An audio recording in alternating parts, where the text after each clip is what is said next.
അച്ഛാ, എൻ്റെ പെണ്ണ് റോഷനായിരുന്നു അത്. ആൻമരിക്ക് വിശേഷമുണ്ടെന്ന് സന്തോഷ വാർത്ത പറയാനാണ്. ആൻമരിയാണെങ്കിൽ ആദ്യം വിളിച്ചത് നന്ദനയായിരുന്നു. അവളുടെ സന്തോഷത്തിന് അതിരില്ല. നന്ദു, നീ പറഞ്ഞതുപോലെ നടന്നു കേട്ടോ. ചിലവുണ്ട്. ഓക്കെ, നിനക്ക് എന്താ വേണ്ടത്? എനിക്കോ? എനിക്ക് എനിക്കൊന്നും വേണ്ട. നീ നല്ലവളാണ് നന്ദു. നിന്റെ നല്ല മനസ്സും പ്രാർത്ഥനയും എനിക്ക് എപ്പോഴും വേണം. തീർച്ചയായും. അങ്ങനെ അവരുടെ സംഭാഷണം നീണ്ടുപോയി. അന്ന് ആ കുടുംബത്തിലെല്ലാവർക്കും സന്തോഷം നിറഞ്ഞ ദിവസമായിരുന്നു. ഒരുപാട് നാളുകൾക്ക് ശേഷം എല്ലാവരും ഒരുപാട് സന്തോഷത്തോടെ കിടന്നു. നന്ദനയ്ക്ക് വിശേഷമുണ്ടെന്നറിഞ്ഞിട്ടും ആൻമരിയുടെ കാര്യത്തിൽ അവർക്കെല്ലാവർക്കും വിഷമമായിരുന്നു. തലേദിവസം രാത്രിയിൽ കുറച്ച് ഉണക്കമുന്തിരി കുതിർക്കാനിട്ട് വെക്കുവാണ് ആൻസി. കാലത്തെ അത് പിഴിഞ്ഞെടുത്ത് നന്ദുവിന് വെള്ളം കൊടുക്കും. അമ്മമ്മച്ചിയുടെ ഓരോ ടിപ്പാണിതെല്ലാം. കുഞ്ഞാണെങ്കിൽ വരുണിൻ്റെ ശബ്ദം കേൾക്കുമ്പോൾ അനങ്ങാൻ തുടങ്ങും. അതുവരെ ആൾ സൈലൻ്റാണ്. പക്ഷെ അവൻ വന്നു കഴിയുമ്പോൾ അവൻ്റെ ഓരോരോ വാചകങ്ങൾ കേൾക്കുമ്പോൾ കുഞ്ഞുവാവ ഓരോ ഡാൻസാണെന്ന് നന്ദു പറയും. മാസങ്ങൾ പിന്നിട്ടുകൊണ്ടേയിരുന്നു. നന്ദുവിന് പ്രസവത്തീയതി അടുത്തു വരികയാണ്. അതിൻ്റേതായ ആലസ്യം അവളുടെ മുഖത്തുണ്ട്. വയറൊക്കെ ഇടിഞ്ഞ് താഴാൻ തുടങ്ങിയതായി ആൻസിക്ക് തോന്നി. ആൻസിയാണെങ്കിൽ ഹോസ്പിറ്റലിൽ കൊണ്ടുപോകാനുള്ള സാധനമെല്ലാം നിറച്ച് ബാഗ് ഒരുക്കി വെച്ചിരിക്കുകയാണ്. അമ്മമ്മച്ചി ആൻസിയും കൂടി മുണ്ടൊക്കെ ഇളക്കി നേരത്തെ എടുത്തു വെച്ചു. അതുപോലെ നന്ദനിക്ക് ആവശ്യമുള്ള ഡ്രസ്സൊക്കെ വാങ്ങി. ഏതു സമയം പുറപ്പെടണമെന്ന് അവർക്കും അറിയാം.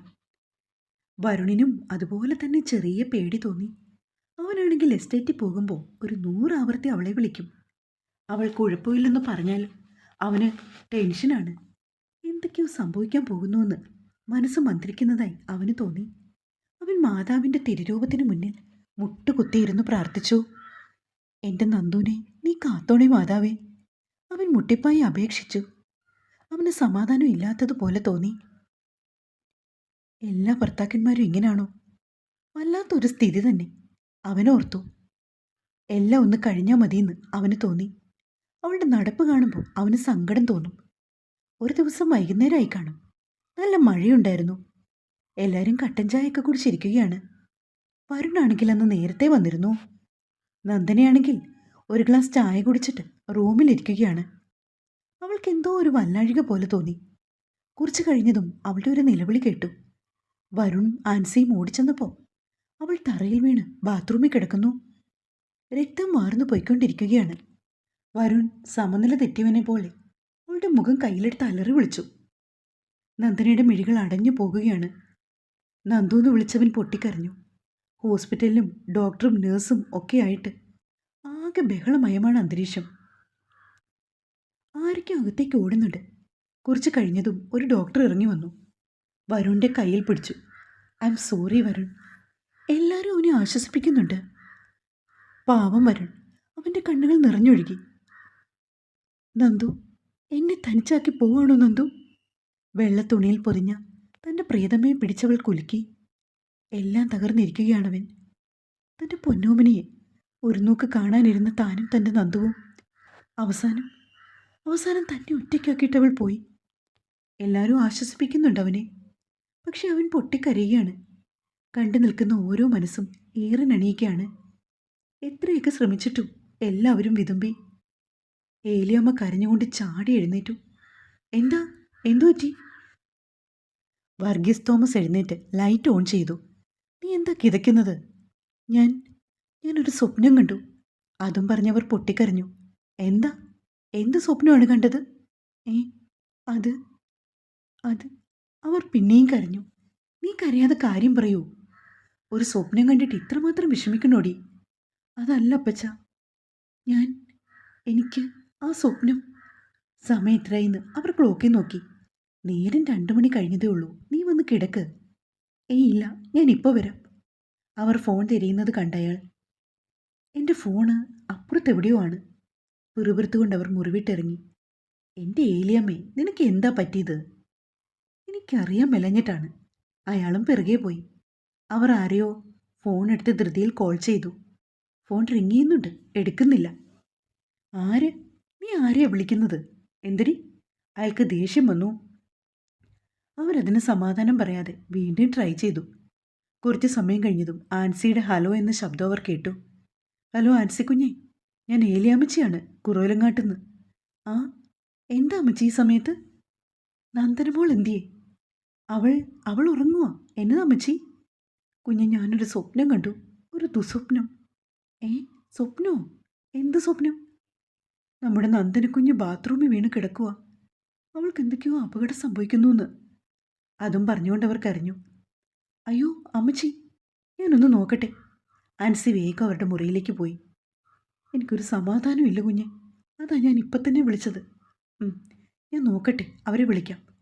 മോനെ, വരുൺകുട്ട. അവർ വാതിലിൽ കൊട്ടി വിളിച്ചു. കുറച്ച് സമയം കഴിഞ്ഞതും വരുൺ ഉറക്കച്ചടവോടെ വന്ന് വാതിൽ തുറന്നു. എന്താ മമ്മി, എന്നെ പറ്റി? ഏയ് ഒന്നുമില്ല, മോളെന്തേ? അവൾ ബെത്തപ്പെട്ട് എഴുന്നേറ്റിരിക്കുകയാണ്. ആൻസി നോക്കിയപ്പോൾ ആൻസി മെല്ലെ റൂമിലേക്ക് കയറി. മോളെ, നിനക്ക് ക്ഷീണമൊന്നും ഇല്ലല്ലോ അല്ലേ? ഇല്ല മമ്മി. എന്നാ? വരുൺ മമ്മിയെ നോക്കി. അവൻ ഉറക്കം നഷ്ടപ്പെട്ടതിൻ്റെ ആലസ്യമാണ്. മോളെ, എന്തെങ്കിലും പെയിൻ വന്നാൽ ഇവനെ വിളിച്ചുണർത്താൻ മറക്കല്ലേ. ഏയ് ഇല്ലടാ, ഞാൻ വെറുതെ വിളിച്ചതാണ്. അവർ ഫോണുമായി മുറിക്ക് പുറത്തേക്ക് പോയി. ഈ മമ്മിക്ക് തന്നെ വല്ല സ്വപ്നം കണ്ടോ? അവൻ വീണ്ടും വന്ന് കിടന്നു. ഹലോ ഏലിയാമ്മച്ചി, അവൾക്ക് ഒരു കുഴപ്പമില്ല കേട്ടോ. ഞാൻ അവരുടെ അടുത്തേക്ക് പോയി. എനിക്കിപ്പോഴാണ് കുഞ്ഞ് ശ്വാസം നേരെ വീണത്. ഞാൻ ആകെ പേടിച്ചു വിറച്ചു. എനിക്ക് മനസ്സിലാകും അമ്മച്ചി. ഞാൻ നാളെ അവളെക്കൊണ്ട് അങ്ങോട്ട് വിളിച്ച് സംസാരിപ്പിക്കാം. മതി കുഞ്ഞ്, അത് ധാരാളം മതി. അവളുടെ ഒച്ച ഒന്ന് കേട്ടാൽ മതി എനിക്ക്. നാളെ ആവട്ടെ, ഞാൻ ഉറപ്പായും വിളിക്കാം. നീ വന്ന് കിടക്കുന്നുണ്ടോ? പാതിരാത്രിയിൽ ഓരോരോ കൂത്ത് കാണാമെന്ന് ബാക്കിയുള്ളവർ വന്ന് നിൽക്കുകയാണ്. ഏലിയമ്മേ, അവരുടെ ഭർത്താവ് വഴക്ക് പറയുന്നത് ആൻസി കേട്ടു. ആൻസി ഫോൺ കട്ട് ചെയ്തു. എന്നാടി, നീ ആരെയാ ഫോൺ വിളിക്കുന്നേ? മാത്തച്ഛൻ കട്ടിലിൽ നിന്ന് എഴുന്നേറ്റു. എൻ്റെ അച്ചായ ഒന്നും പറയണ്ട. ആൻസി അയാളുടെ അടുത്ത് വന്നിരുന്നു. ആ, എന്നതാടി, എന്നാ വിഷയം? നന്ദനമ്മളുടെ വല്യമ്മച്ചിയെ വിളിച്ചേ. അവരൊരു സ്വപ്നം കണ്ടു, അതാണ്. എന്നാ സ്വപ്നം? ആൻസി കാര്യങ്ങളൊക്കെ അവരോട് വിശദീകരിച്ചു. എൻ്റെ മാതാവേ, ആ കുട്ടിക്ക് കുഴപ്പമൊന്നും ഇല്ലല്ലോ അല്ലേ? ഇല്ല, ഞാൻ പോയി അവരോട് സംസാരിച്ചു. നീ ആ വരുണിനോട് പറയണം അവളെ ശ്രദ്ധിക്കണമെന്ന്. അല്ലാതെ പോത്ത് പോലെ കിടന്ന് ഉറങ്ങും അവൻ. ഞാനത് അവനോട് നേരത്തെ പറഞ്ഞിട്ടുണ്ട് അച്ചായ. അവൻ ഇപ്പോഴും കുട്ടിക്കളി മാറിയിട്ടില്ല. അതല്ലേ ഇപ്പം രസം. അതെ അതെ. എന്തായാലും നാളെ ആ കുട്ടിയെ നിന്റെ കൂടെങ്ങാനും കിടത്ത്, അല്ലെങ്കിൽ ശരിയാവില്ല. ഞാൻ അവനോട് പറയാം അച്ചായ. എങ്കിൽ നീ വന്ന് കിടക്ക്. ആൻസി കട്ടിലേ വന്നിരുന്നു മാതാവിനോട് പ്രാർത്ഥിച്ചു. എൻ്റെ അമ്മേ, എൻ്റെ മോളെ കാത്തോണേ. അവക്കും കുഞ്ഞിനും ഒരാപത്തും വരുത്തല്ലേ. എൻ്റെ ജീവൻ എടുത്തു, എന്നാലും എൻ്റെ കുഞ്ഞിനൊരു പോറൽ പോലും സംഭവിക്കരുത്. അവർ മാതാവിനോട് കേണപേക്ഷിച്ചു. അവരുടെ കണ്ണുകൾ നിറഞ്ഞൊഴുകി. എന്നെ ആൻസി, എന്നാ പറ്റി നിനക്ക്? ആ കൊച്ചിനൊന്നും സംഭവിക്കല്ലേ. അമ്മച്ചിയുടെ സ്വപ്നമെങ്ങാനും. അവൾ വിതുമ്പി. ചേ, എന്നാടി ഇത്? ആരോ എന്തോ സ്വപ്നം കണ്ടെന്ന് വെച്ച് നീ പോടി മിണ്ടാതെ. അതല്ല അച്ചായ. ഏതല്ല, നീ വന്ന് കിടക്കടി. ഓരോരോ കോള്. ആൻസി അയാളുടെ ഒപ്പം കിടന്നു. സങ്കടപ്പെടണ്ട, മാതാവ് കാക്കൂടി. അയാൾ അവരെ ആശ്വസിപ്പിച്ചു. അടുത്ത ദിവസം കാലത്തെ തന്നെ ആൻസി ഉണർന്നു. അവൾ നന്ദനയുടെ റൂമിൽ ചെന്നു. വേണ്ട, വിളിക്കേണ്ട, ഉറങ്ങട്ടെ, അവരോർത്തു. എന്നാലും ഒരു സമാധാനക്കേട്. അവർ ഡോറി തട്ടി. നന്ദുവാണ് വന്ന് വാതി തുറന്നത്. എന്താ മമ്മി? മോളെ, നിനക്ക് ക്ഷീണമുണ്ടോ? ഇല്ല മമ്മി. എന്താ മമ്മി? ഇന്നലെ രാത്രി മമ്മി എന്തെങ്കിലും സ്വപ്നം കണ്ടോ? ഏയ് ഇല്ല മോളെ, സ്വപ്നമൊന്നുമില്ല. എന്നാലും മോൾക്ക് ഡേറ്റ് ആകാറെ ഇരിക്കുമല്ലേ? ഇല്ലെന്നേ, എനിക്കിപ്പോൾ ഒരു കുഴപ്പമില്ല. പിന്നെ ഇടയ്ക്കൊക്കെ ക്ഷീണം വരും, അത്രേ ഉള്ളൂ. ഒരു കാര്യം ചെയ്യും മോളെ, ഇനി മമ്മിയുടെ റൂമിൽ കിടക്ക്. ഇവനാണെങ്കിൽ ബോധം കെട്ടുറങ്ങും. മോൾക്ക് എന്തെങ്കിലും ബുദ്ധിമുട്ട് വന്നാലൊന്നും അറിയത്തില്ല. ശരി മമ്മി. മോൾക്ക് ക്ഷീണമുണ്ടോ? എങ്കിൽ ജസ്റ്റ് ഹോസ്പിറ്റലിൽ പോകാം. ഇല്ല മമ്മി, അങ്ങനെ പറയത്തക്ക ക്ഷീണമൊന്നുമില്ല. പിന്നെ എനിക്ക് അടുത്ത ബുധനല്ലേ ഇനി പോകേണ്ടത്, അന്നേരം പോയാൽ മതി. ശരി മോളെ, എങ്കിൽ പോയി കിടന്നോ, ഞാൻ അടുക്കളയിലോട്ട് ചെല്ലട്ടെ. ആൻസി അവിടെ നിന്ന് ഇറങ്ങിപ്പോന്നു. സാറയ്ക്കാണെങ്കിൽ തലേദിവസം രാത്രി നടന്ന സംഭവങ്ങൾ അറിഞ്ഞപ്പോൾ പേടിയായിപ്പോയി. എൻ്റെ മമ്മി ചേച്ചി നോക്കിക്കോളും കേട്ടോ. എനിക്കും എന്തോ വല്ലാത്ത ഭയം അത് കേട്ടപ്പോൾ. ഞാൻ ഉറങ്ങിയിട്ടില്ല മോളെ. ഓരോന്നോർത്ത് നേരം വെളുപ്പിച്ചു. മമ്മി ചേച്ചിയോട് ഇത് പറഞ്ഞേക്കല്ലേ, ചേച്ചിക്ക് ടെൻഷനാവും. ഇല്ല മോളെ, ഞാനായിട്ട് ആരോടും പറയില്ല.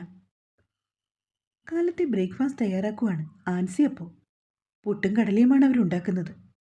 നന്ദനയ്ക്ക് ഏറെ പ്രിയപ്പെട്ടതാണത്. കടലക്കറിയിലേക്കുള്ള നാളികേരം ചിരണ്ടിയെടുക്കുകയാണ് സാറ. അമ്മച്ചി മിന്നാമ്പുറത്ത് എവിടെയാണ്. ഒരു കാറ് വന്ന് നിൽക്കുന്ന ശബ്ദം കേട്ടു. മാത്തച്ഛൻ അടുക്കളയിലേക്ക് വേഗം കയറി വന്നു. എടി ആൻസി, കുറവലങ്ങാട്ടുനിന്ന് നന്ദനയുടെ അമ്മച്ചിയൊക്കെയാണ്. കർത്താവേ, ഇവർക്ക് വേറെ പണിയില്ലേ? ഇനി ആ കുട്ടിയെങ്ങാനും അറിഞ്ഞാൽ തീർന്നു. ആൻസി പുറത്തേക്ക് ഓടി. ഇതെന്നെ അമ്മച്ചി കാലത്ത് തന്നെ. എനിക്കൊരു സമാധാനവും ഇല്ല കുഞ്ഞെ, അതാണ്. മോളോടൊന്നും പറയണ്ട കേട്ടോ, അവൾക്ക് വിഷമാകും. ഇല്ല, എനിക്ക് അവളെ ഒന്ന് കണ്ടാൽ മാത്രം മതി.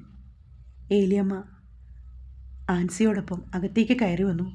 മാത്തച്ഛനാണെങ്കിൽ ചെറിയ ദേഷ്യം തോന്നിയെങ്കിലും അയാൾ പുറമേ അത് കാണിച്ചില്ല. അപ്പച്ചനെന്തേ? അയാൾ വെറുതെ ഒരു കുശലം ചോദിച്ചു. അപ്പച്ചൻ വന്നില്ല മോനെ, ഞാൻ വെറുതെ ഇവിടെ വരെ വന്നതാ.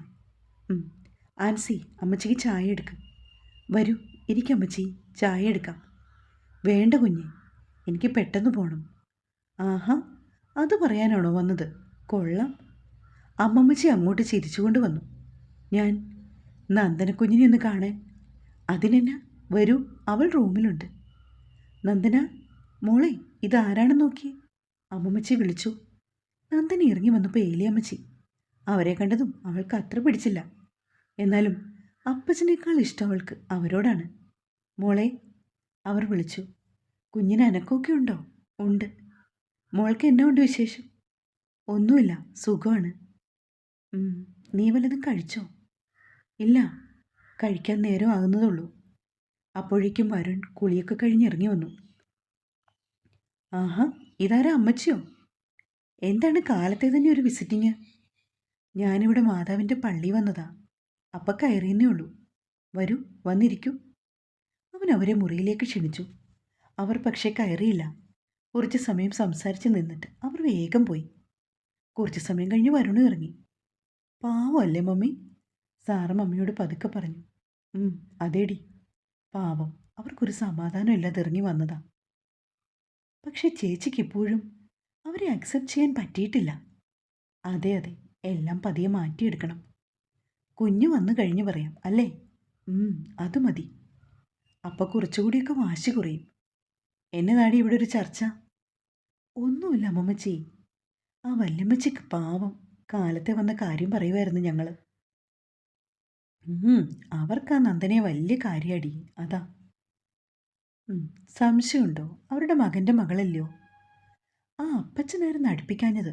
പുള്ളി ആളൊരു സ്ട്രിക്റ്റാണ്. സത്യം മമ്മി, ഞാനത് എപ്പോഴും ഓർക്കും. എല്ലാവരും വർത്തമാനം പറഞ്ഞിരിക്കുകയാണ്. മമ്മി, നന്ദു വിളിച്ചു. ആൻസി അവളുടെ അടുത്തേക്ക് ചെന്നു. മമ്മി, എനിക്ക് അടിവയറ്റി കൊളുത്തി പിടിക്കുന്ന പോലെ ഒരു വേദന. അവൾ ഞെളിവിരി കൊണ്ടു. മോളെ, നമുക്ക് ഹോസ്പിറ്റലിൽ പോകാം, വേഗം റെഡിയാവുക. അത് പറയുമ്പോൾ ആൻസി അടിമുടി വിറച്ചു.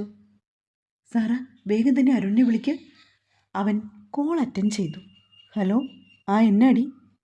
ഇച്ചായ, ഒന്ന് വേഗം വരുമോ? ചേച്ചിക്ക് വയ്യ, വയറുവേദന. എന്തെങ്കിലും കുഴപ്പമുണ്ടോടി?